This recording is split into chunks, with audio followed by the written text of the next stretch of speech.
Iker Jiménez es uno de los periodistas que más admiro. Hace más de 20 años, cuando vivíamos en Galicia, recuerdo dormirnos con sus cuentos de historia de terror.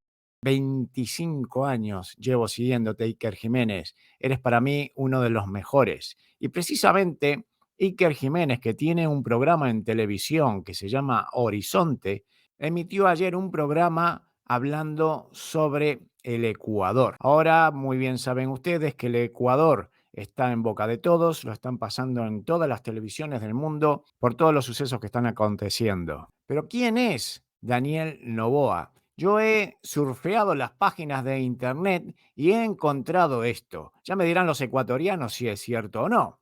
Daniel Noboa es el presidente electo más joven de la historia de Ecuador. Con solo 35 años es presidente, pero su mandato se prolongará solo hasta mayo de 2025. Noboa obtuvo el 52,1% de los votos en la segunda vuelta de las elecciones anticipadas que fueron convocadas por Guillermo Lasso.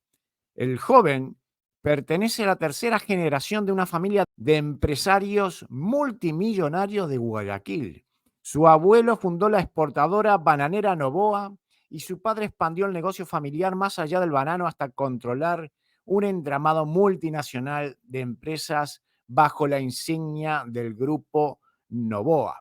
Así que seguramente las bananas que venden por aquí en España, que vienen del Ecuador y de otros países, pertenecerán al grupo del presidente actual del Ecuador. ¿Quién sabe? Ya me dirán ustedes si es así o no. Pues bien, mis amigos, vamos directamente a compartir lo que pasaron ayer en el programa Horizonte del Canal 4 de España, que es dirigido por Iker Jiménez. Hay muy buenos invitados esta vez, así que vamos a él y escuchemos y veamos lo que tienen que decir sobre la situación actual del Ecuador.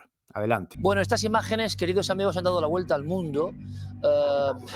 Si no pasan suficientes cosas en este viejo planeta nuestro, pues seguimos asombrándonos. En pleno programa en televisión, en Ecuador, entrando los sicarios, los mafiosos, las bandas, como quieran llamarle, ahora vamos a saber algo más, y un país que nos comentan que está al borde de pura guerra. Luego vi otras imágenes tremendas de estas personas entrando en la universidad dispuestos a raptar a gente, es algo increíble. Pero permítanme, bueno, rápidamente, ven aquí al coronel Baños, eso es lo primero, porque si tenemos momentos de emoción esta noche, coronel, para mí este es otro. El gran Albertini, feliz año, amigo. Buenas noches a todos. Un honor estar con todos Tengo una vosotros. noticia que es importante, que ya sabéis que esto es así, casi voy a decir la antítesis, pero realmente mucha gente discute y les considero yo una parte fundamental de los debates sanos de este programa. Nuestro amigo Gregory, bienvenido, ¿cómo estás? ¿Qué tal, Iker? ¿Cómo estamos? Feliz año, gracias, amigo. José Félix que se queda, porque es que José Félix, claro, lo de Ecuador, estuviste allí trabajando. Bien, vale, ya os lo imaginabais todos. Pero una cosa, fijaos, antes de Carmen tengo una entrevista muy interesante sobre lo que está pasando en Ecuador ahora mismo. Ustedes ya lo saben, disturbios de todo tipo, ampliados a todo tipo de cuestiones, un país en la quiebra, en la zozobra, digamos, de el entendimiento social y donde...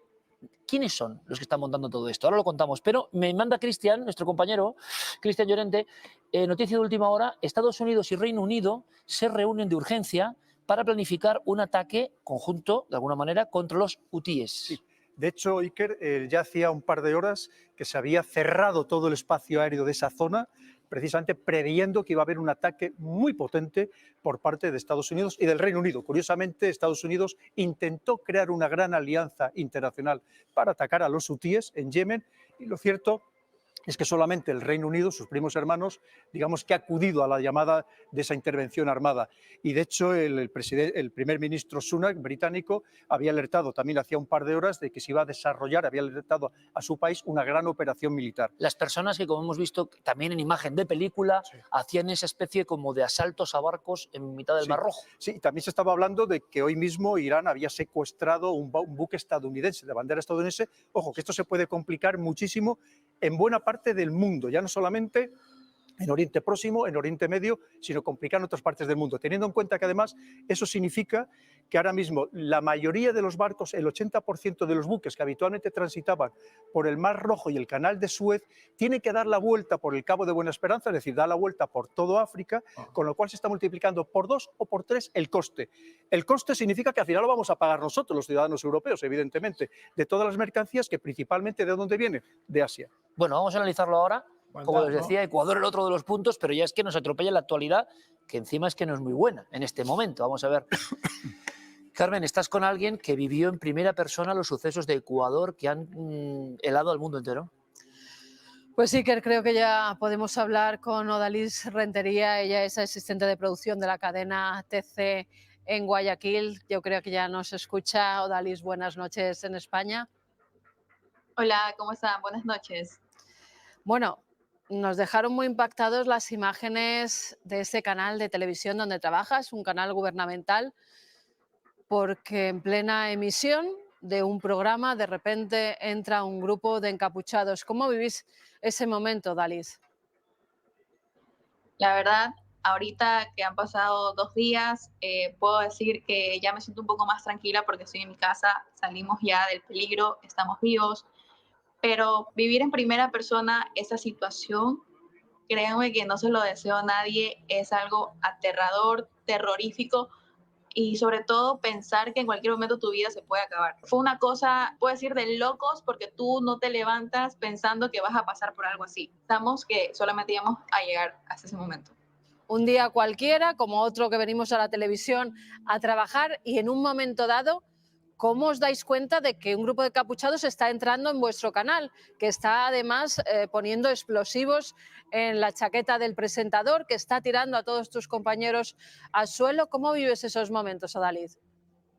En primera instancia, todo fue muy rápido. Empezábamos a escuchar, fue a las 2 de la tarde, empezamos a escuchar gritos, disparos, pero no o sea, al inicio yo pensé que era broma porque empezaron a correr mis compañeros de un lado a otro y no entendía todavía, pero ya luego vi cómo se escondían en la redacción y yo me quedé por un momento sola en la redacción pensando en dónde esconderme porque ya escuché disparos.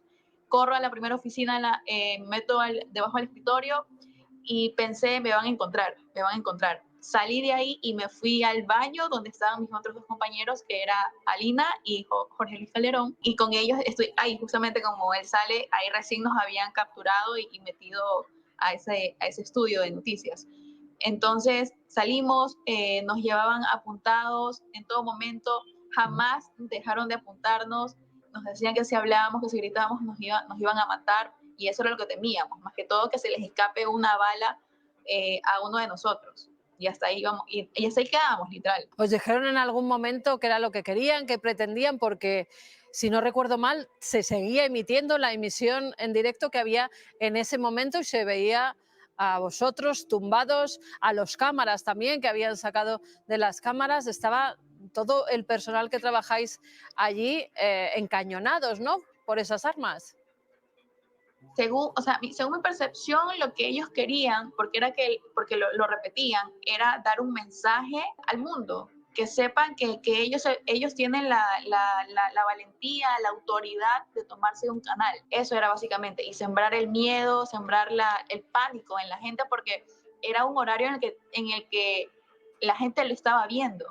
Al inicio, los televidentes, ya viendo yo los comentarios en diferentes redes sociales, no entendía y pensó que era un montaje, pero realmente lo estábamos viviendo, lo estaban viendo. Odalis, ¿qué piensas en ese momento cuando esos encapuchados, que además me imagino y por las imágenes se ve que están nerviosos, que están de un lado para otro, que os están encañonando, qué es lo que se te pasa por la cabeza en ese momento? En ese momento entré en un estado de shock porque no sabía que yo estaba ahí, o sea, no entendía la gravedad de la situación y pensar en que yo estaba ahí era de no creer. Simplemente yo en mi mente decía que no nos maten, que nadie salga herido, que no nos maten, porque ellos todo el tiempo decían, si entra la policía, los matamos a todos. Entonces era un miedo constante. Pero llega a entrar la policía y a rescataros. En ese momento parece que hay un poco de caos, incluso muchas compañeras tuyas aseguran que no saben si son pues aquellos atacantes, ¿no?, que han entrado, y os tienen que decir, no, no, tranquilas que somos la policía. ¿Cómo vivís ese rescate? ¿Cómo vivís cuando ya entran las fuerzas de seguridad y os rescatan? Claro, en ese momento hubo un momento previo de negociación porque ellos estaban demasiado alterados y decían, si pasan, los matamos. Entonces, gracias al cielo, gracias a Dios, la policía ya logró negociar y ellos se rindieron y ahí es cuando nos sacan, como ven en las imágenes, nos sacan y es donde pude decir gracias, o sea, tenemos vida, básicamente. Odalis, ahora ya que han pasado pues unas horas ya en tu casa, me imagino que la televisión nunca para, ¿verdad? Que nos dedicamos a los medios, pase lo que pase, tenemos que continuar informando a la gente. ¿Habéis retomado ya esas emisiones? ¿Estáis ya más tranquilos todos los compañeros? Claro, obviamente nos estamos reincorporando de a poco, pero los que subimos ahí como que en primera fila sí estamos tratando, más que todo en mi caso, sí tratando de procesar un poco más todo, porque ya te digo, levantarme y en la tarde pasar por eso es algo de no creer, de decir, ¿en serio me está pasando esto a mí? Cuando tú lo ves en redes, cuando ves que le está pasando a otra persona, pero te pasa a ti. Pues Odalis, muchísimas gracias por tu testimonio, saluda a todos tus compañeros también allí y mucha fuerza, ya sabes que hay que seguir informando siempre. Un abrazo muy fuerte desde España. Gracias a ustedes, un abrazo. Gracias. Pues Iker, compañeros, como una emisión aquí que de repente, imagínate, que entran unos encapuchados que los encañonan y no saben si van a salir vivos del estudio. Tremendo el testimonio. Lo que pasa es que aquí tenemos a Ramajo que algo haría, digo yo, y al coronel Baños, ojo con el coronel Baños, ¿eh? Bueno, y a Albertini vete a saber, y a Sergio vete tú a saber. Aquí que no vengan, porque aquí hay candela que dar, ¿eh? Y sobre todo, yo estoy boxeando. O sea, ¿qué pasaría si realmente entraran 13 estos individuos? Es decir, ¿el control tiene el deber de seguir transmitiendo o no? Qué buena pregunta. Tú como hombre de comunicación, ¿tiene el deber de transmitir? Sí, yo creo que... ¿De que siga la noticia? Es parte de la noticia, claro, está ocurriendo. Hombre, otra cosa es que empiece a haber imágenes de ejecuciones, ¿no? Exacto. Aunque esa es la gran duda, ¿no? Eso sí les dejan que ellos dijeron que si en el caso hipotético que cortaban la transmisión, iban a empezar a ejecutar uno por uno. Y además, lo que ellos querían, que fue lo que le faltó a Odalis, que ha hecho una entrevista pero maravillosa, ellos lo que querían era llevar un mensaje. Es decir, el presidente Noboa, mediante la Asamblea Nacional, inicia un decreto que es el 111, por el cual ingresan los militares al control de los centros penitenciarios. En ese momento se le acaba la fiesta a los narcotraficantes. Se le acaba porque el centro penitenciario, la cárcel, es su base de operaciones, tienen incluso antenas de radioaficionado. Es que desde ahí controlan absolutamente todo. Les han cortado un poco el chiringuito. Les han cortado totalmente el chiringuito. Y querían dejar el mensaje que se retiran los militares. Bien, y ahora analizaremos todo esto, pero simplemente, José Félix, para poner un aporte más, y ahora podéis hablar en cualquier momento, por supuesto, ¿quiénes son estos tipos? Porque tú has trabajado allí. ¿Quiénes son? Yo llegué yo estuve del 2010 al 2013, cada 3 meses iba a Quito y a Guayaquil para estar con 2 clientes. Además, yo llego en el 2010, que era cuando estaba el pico más alto de criminalidad. Se veía que había ido subiendo progresivamente. Casualidad, un gobierno de extrema izquierda, en aquel momento de Rafael Correa, que salió bastante jodido. Y yo me pillé el 2010, que era cuando más incertidumbre había en el país, por mediación de otros empresarios hondureños. Me contactan empresarios ecuatorianos a los cuales yo les ayudo. No estaba tan brutalizado como nos encontramos ahora en el 2023, que van a acabar con más de 7.000 asesinatos. ¿Pero quiénes son? ¿Son los mismos que en otras partes? ¿Son mareros? ¿Qué estos son otras bandas, son bandas organizadas dedicadas exclusivamente a lo que han utilizado Ecuador. Ecuador ahora mismo es el trampolín para la salida de la droga. Los tiguerones. Bueno, este hombre que son los que entran en la televisión. ¿Los quién? El clan de los tiguerones. Es que han denominado 25 clanes como terroristas. Es que hay muchos, la gente tiene que empezar a aprender de que no son bandas, que son terroristas, que es gente que tiene el mayor desprecio por la vida y que lo único que hacen es, lo que están haciendo, ejecutar a la gente sin ningún tipo de piedad. El coronel Baños también ha estado ahí. He estado además durante 2 años yendo con muchísima frecuencia, conozco prácticamente todo el país, que por cierto un país maravilloso, que son 4 países en uno, que tiene 4 climas, que puede producir los 12 meses del año absolutamente de todo, un país maravilloso. Pero fíjate, con 18 millones de habitantes, ¿sabéis cuántas personas se dedican a la delincuencia que están incorporadas a estas bandas criminales? más de 120.000. Es decir, esto es un problema que se ha ido deteriorando poco a poco hasta llegar a este culmen, pero esto se veía venir. Ya llevábamos unos meses que era la antesala de esto que ha pasado finalmente, en el que lo que querían demostrar era el poder que tenían. Por cierto, esta chica, la que acaba de entrevistar, Carmen, muy valiente porque ayer estuve hablando con varias personas, amigos que tengo allí, incluso algunos de los servicios de inteligencia, y tenían miedo a hablar en público, es verdad, porque les podían asesinar a ellos y a sus familias. Nuestro compañero Carlos Largo nos lo ha comentado, que está hablando con ella, que tenían mucha precaución y hasta el último momento no hemos podido saber si estaba o no. Es que estas personas son despiadadas, no sabéis las brutalidades que llegan a cometer. Cuando decía Albertini, no es que llegan y a ver si emiten o no emiten, no, es que te dicen, o sigues emitiendo, o ahora mismo te rebano y te abro las tripas aquí mismo. Y además es que... Mira, Gregory yo no sé qué haría, porque Gregory fundó un canal, entonces hay que decir, yo no sé. La pregunta que ha hecho Albertini no es ninguna tontería, ¿eh? ¿Pasa esto en una emisión Esto es terrible, ¿no? Pues continúas emitiendo, como lo habéis dicho, ¿no? O sea, el tema de, efectivamente, el momento en que hay ejecuciones, pues ya te planteas que tienes que cortar la transmisión. Pero lo que está pasando, está pasando. Pero es terrible, lo que está pasando ¿no? es terrible, es una barbaridad.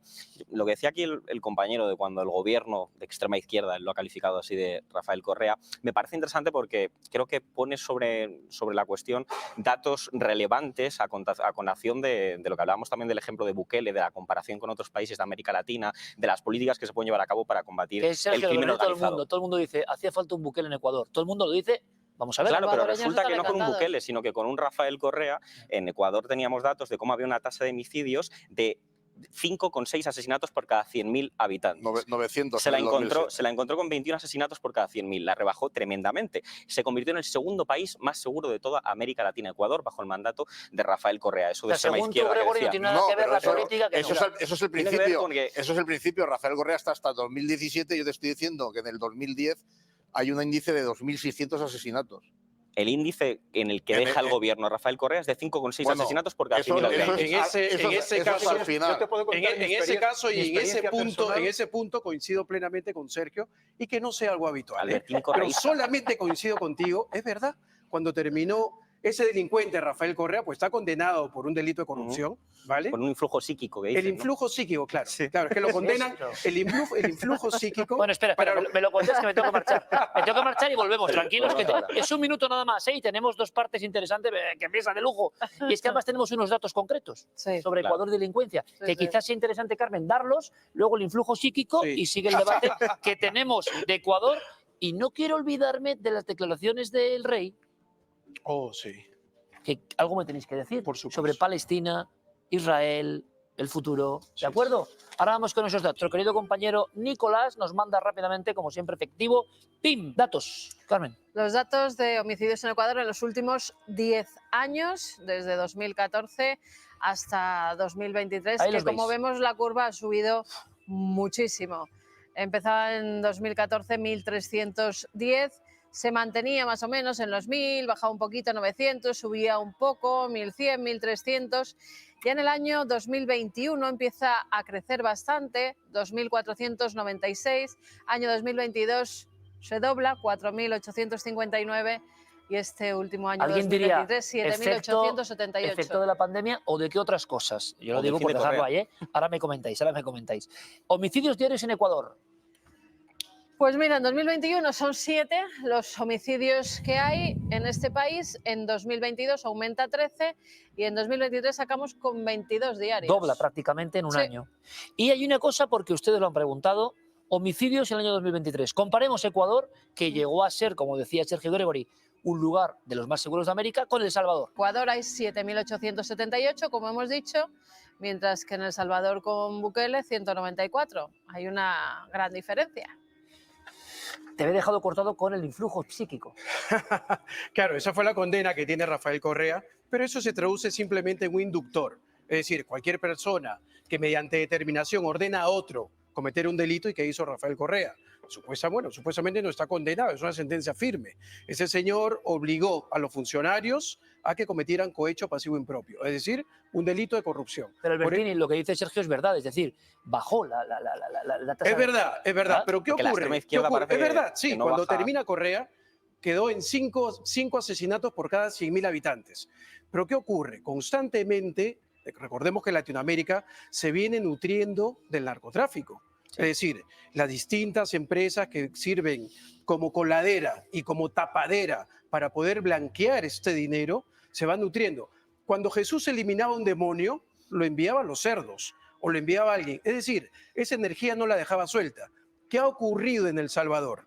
Estos criminales, estas maras, no pueden quedar sueltos. Los que están liberados y están trabajando y manipulando. Lo que hablábamos de las cárceles en Ecuador, hay un líder que se llama El Fito. Este individuo no se ha escapado, tenía la llave de entrada y salida.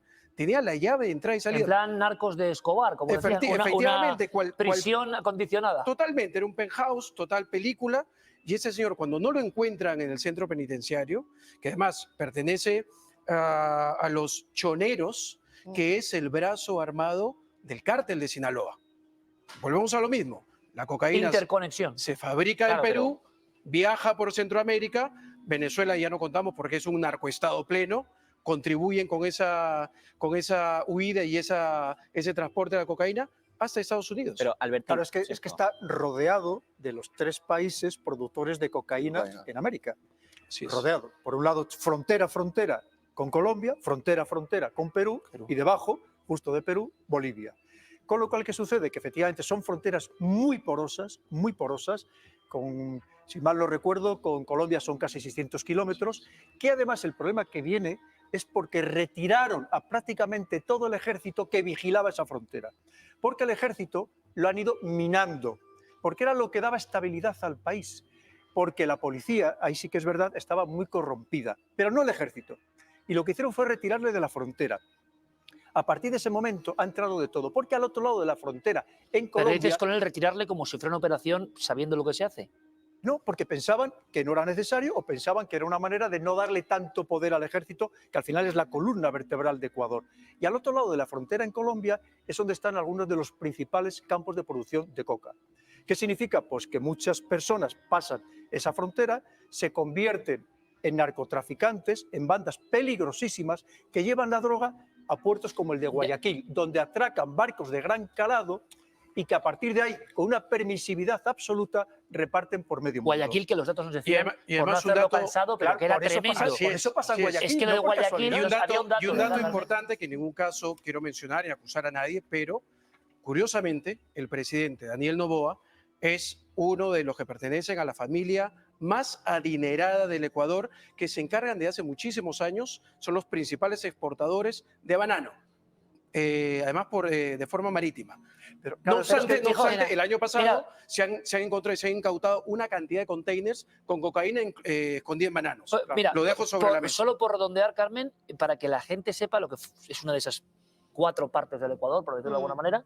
Miren qué dato, de personas privadas de libertad. Sí, el censo penitenciario en Ecuador, 1 de cada 3 personas reclusas fueron detenidas en la provincia de Guayas. 31.200 personas privadas de libertad, son 10.600 de ellas detenidas en Guayas. O sea, que es un problema tremendo. Pero yo os pregunto para extender la mesa, solo una cosa, José Félix, podéis intervenir en cualquier momento después. Lo que ha contado Coronel Baños está muy bien, lo que ha contado Gregory sobre la extrema izquierda. Queda claro de que ahí había habido una normalización, es decir, se puede culpar a la política de lo que está ocurriendo, ahora lo debatimos. Pero ¿qué ha pasado para que unos tipos vayan? Las imágenes, yo lo veía a nuestro amigo Wall Street Wolverine, lo veía en su Twitter, las imágenes de no solo la televisión, por una muestra de poder, yendo a la universidad a secuestrar gente. O sea, ¿qué ha pasado para que esta acción de vamos a montar la guerra brutal contra la gente ocurra? Mire qué imágenes. ¿Qué es esto? Esto no se ha visto nunca. Esto ocurre porque el presidente Daniel Noboa quiere implementar unas leyes mucho más fuertes contra los delincuentes. ¿Quiere buquelizar Ecuador? Entiendo que sí, e incluso lo ha expresado en varias situaciones, incluso ha tenido conversaciones con Bukele. Lo que pasa es que se va a encontrar con un problema. El Salvador no es Ecuador, las maras no son toda esta cantidad de bandas organizadas que hay ahora mismo allí. Entonces, el problema de Ecuador es un problema que tiene que ser político, policial y judicial, porque hay información de que el año pasado detuvieron a policías, jueces y fiscales que estaban dentro de un clan corrupto. Eso se llamó la operación Metástasis. Se detuvieron a más de 92 personas. Pero esta acción, ¿qué persigue? Esta acción, ¿qué persigue? Lo que ocurre en esa opción, básicamente, ¿cuándo reclamas? Cuando tienes derechos sobre algo. Es decir, si yo te financio como partido político, yo narcotraficante, te financio y no haces lo que yo digo, van a haber consecuencias. Por eso reclamo con ese sentido. Por eso ocurre lo que ocurre en México. Es un narcoestado. Gregory, coronel. El asunto propiamente del Ecuador es que poco a poco han ido haciendo que el Estado sea más pequeño. Cuando el Estado cada vez es más pequeño, lo que ocurre es pues, que efectivamente no hay medios para poder combatir estas realidades que se están viviendo. Ha habido recortes a los funcionarios que han provocado, por ejemplo, que las autoridades portuarias pueden inspeccionar solamente el 20% de los contenedores que salen del país. Y esto tiene que ver precisamente con esa política neoliberal de los distintos gobiernos que ha habido después del presidente Rafael Correa, que han hecho que el Estado sea cada vez más débil, incluso el recorte de los propios funcionarios. Pero no te das cuenta que en el momento que se exporta la cocaína en los bananos, tienes inmerso en la aduana, dentro del aparato estatal, a esos criminales, a esos narcotraficantes. Lo primero que hizo Por Rafael eso Correa ellos permiten esa exportación de cocaína. Ellos permiten que se vaya por vía marítima la cocaína escondida en los bananos. Lo primero que hizo Rafael Correa para acabar precisamente con, pues con los índices de criminalidad que había en el Ecuador, entre otras cosas, fue premiar a la policía, premiar a las fuerzas y cuerpos de seguridad del Estado. Lo que hizo fue multiplicar por 3 sus salarios para reducir precisamente esta corrupción que está viviendo las fuerzas y cuerpos de seguridad del Estado. Ahora, porque el problema es que el ejército... cártel mexicano está incrustado en Ecuador. El problema que tiene el Ecuador efectivamente es que las fuerzas y cuerpos de seguridad del Estado, el ejército, tiene muy pocos medios, porque ha habido una política de desmantelamiento del Estado con los distintos gobiernos que ha habido en el Ecuador. Claro, y tú además, sí que identificas extrema izquierda y derecha, pero al revés. Es decir, que se hicieron cosas positivas y la derecha es la que ha dejado sin medios al tal. ¿Qué opináis? Fortaleció también, muy importante, Rafael Correa, los servicios de inteligencia. Prácticamente no existían, solamente había servicios de inteligencia policiales, pero no estatales. Todo comunista quiere tener todo controlado. No, porque tú sabes que hay algo fundamental para, de verdad, defender la soberanía nacional de un país, que es la inteligencia económica. Algo de lo que Correa se preocupa. O sea, que Correa sí lo hizo bien, coronel. Pero es verdad que hay algo que fallaron todos los gobiernos llamados progresistas, que presumían de acabar con las injusticias sociales y las diferencias sociales, y no fue así. Ahí le doy toda la razón a Albertini, porque al contrario, cada vez ha extremado precisamente más las diferencias sociales. Que eso también es un caldo de cultivo, porque personas que no tienen prácticamente nada que hacer llegan con mucho dinero.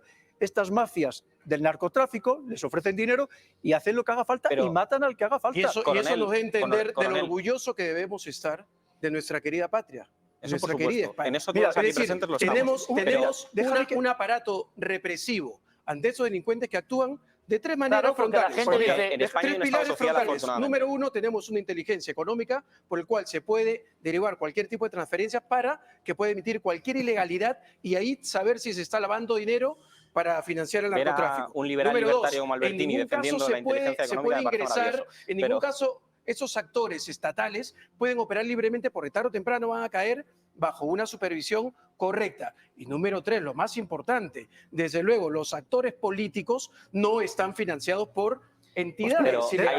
Déjame decir una cosa que es muy importante. Ayer con todos los ecuatorianos, amigos míos que hablé con ellos, me dijeron, ojo, que esto puede pasar en España. Hombre, claro. Lamentablemente. Porque este deterioro, porque hay que pensar que es que le está pasando a Chile. Que sí. Para Chile, que era uno de los países más seguros, si no el más seguro de toda América, le está pasando. Y también he estado ahí en junio pasado y está cayendo en una inseguridad tremenda. Pues Chile todos está me han maravilloso, dicho, ojo, que ese proceso que hemos vivido nosotros y que no ha sido en tantos años, os puede ocurrir a vosotros. Te decían eso ayer y los mucho más ecuatorianos. rápido. Me insistieron concretamente en esto. Oye, amigos ecuatorianos que nos siguen en masa, Pero fíjate, es que en España hay 420.000 ecuatorianos y en Ecuador 60.000 españoles. La mayoría es que estamos muy hermanados. Oye, la mayoría gente fantástica. Fantástica, muy trabajadores y muy nos serios. siguen a tope y le mandamos un muy buenos Ramajo. trabajadores. Y ahora Sergio. Es que estoy totalmente de acuerdo con el coronel. En España vamos camino de eso, no sé si dentro de 5 años, dentro de 10 años, pero cada vez hay más bandas organizadas que se establecen en España porque es un punto